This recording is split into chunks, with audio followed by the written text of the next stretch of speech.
અમદાવાદના ઐતિહાસિક અને આસ્થાના કેન્દ્ર સમાન જગન્નાથ મંદિરે ભક્તોનું ઘોડાપૂર ઉમટ્યું છે.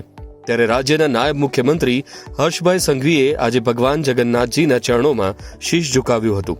નાયબ મુખ્યમંત્રી હર્ષ સંઘવી દ્વારા મંદિરમાં શાસ્ત્રોક્ત વિધિ વિધાન સાથે પ્રભુની વિશેષ પૂજા અર્ચના કરવામાં આવી હતી.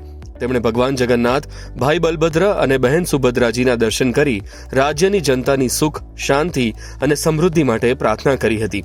દર્શન અને પૂજા વિધિ સંપન્ન કર્યા બાદ નાયબ મુખ્યમંત્રી હર્ષભાઈ સંઘવીએ જગન્નાથ મંદિરના પવિત્ર શિખર પર ધ્વજારોહણ કર્યું હતું.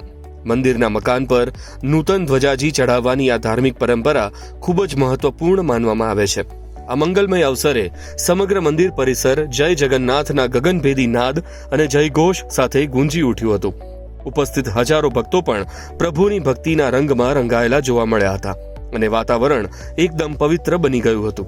આ ધાર્મિક મહોત્સવ અને વીઆઈપી મુલાકાતોને પગલે મંદિર પરિસરમાં સુરક્ષા વ્યવસ્થા અત્યંત કડક કરવામાં આવી છે.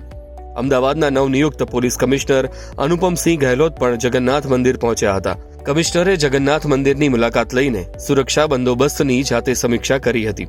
રથયાત્રા અને અન્ય ધાર્મિક ઉત્સવો દરમિયાન કાયદો અને વ્યવસ્થાની સ્થિતિ જળવાઈ રહે તે માટે પોલીસ તંત્રને જરૂરી સૂચનાઓ પણ આપવામાં આવી છે.